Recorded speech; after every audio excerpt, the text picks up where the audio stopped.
The idea for psychotherapy first came around a year ago, when I completed my first final major project.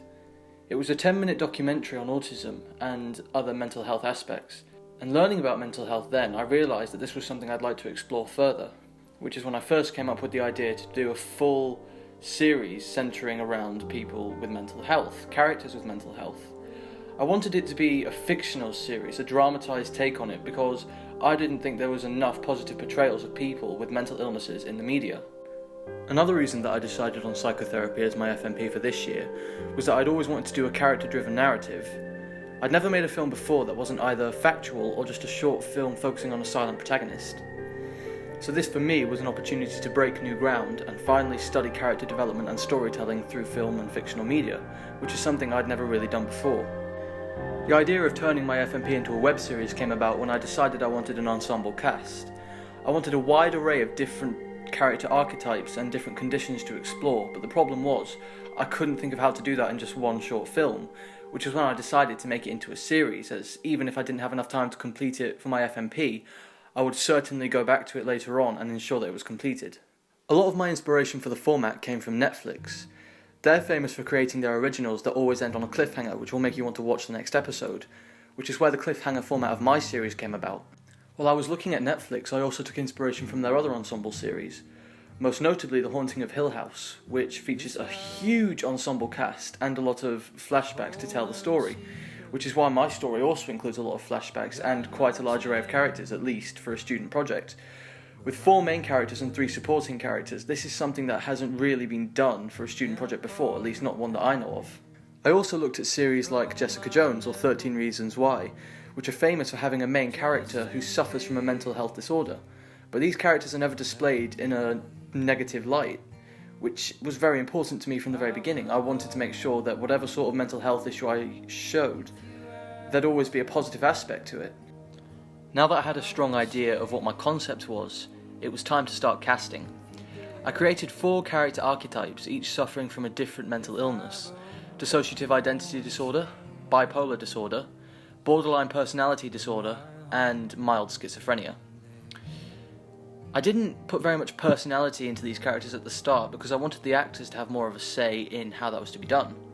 The very first person to get cast for the project was Donna Kitching as Dr. Elizabeth Baker, who impressed me with her audition tape when she improvised a backstory for both her character and the character of Jessica White, who later on became the main and central protagonist of the series. Cassie Fonth was cast as Jessica White after she sent me her audition tape. It was very unprofessionally done. She only filmed it on her phone and the quality wasn't very good, but the voiceover that she performed and the monologue that she gave was so genuine, so passionately read, that I knew she had to be the one to play the lead. Olivia Maiden sent me a very passionate monologue about her own character, and behind the scenes she'd constantly be messaging me about how much she loved the script and the character, that by the time I cast her, I think she had more enthusiasm for the project than I did.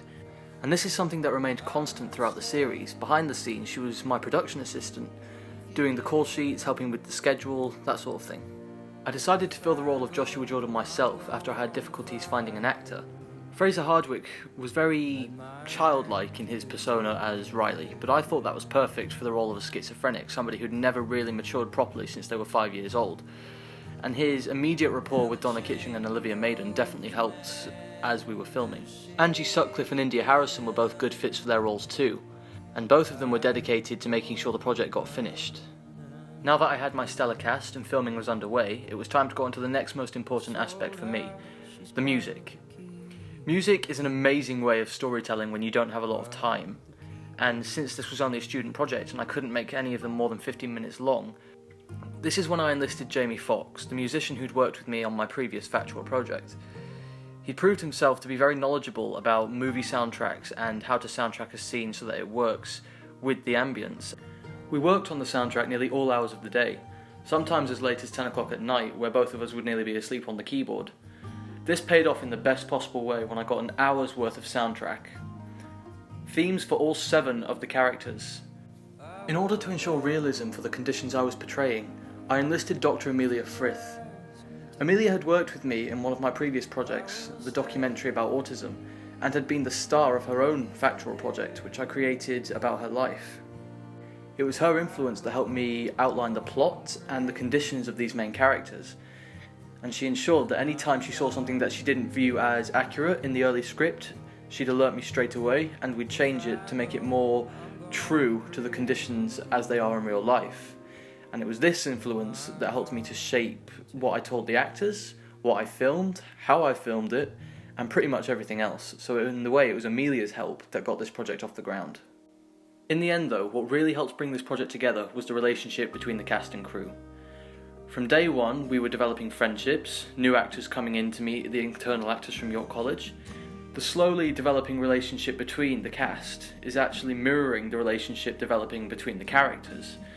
And this, combined with the fact that we actually shot most of the series in sequence, meant that there were two slowly building relationships going on at once, one off screen and one on screen. And this helped to promote a realism that I never planned on, but that really helped tie the project together as a whole. At the end, when my character says goodbye to Cassie Font's character, this was the last scene we shot, so we really were saying goodbye to one another. And little moments like this, the hints of realism that were peppered throughout the series, is what helped to make PsychoTherapy a success. Realism in the conditions, realism in the characters. PsychoTherapy is my favourite project that I've ever worked on, because from start to finish, it was real.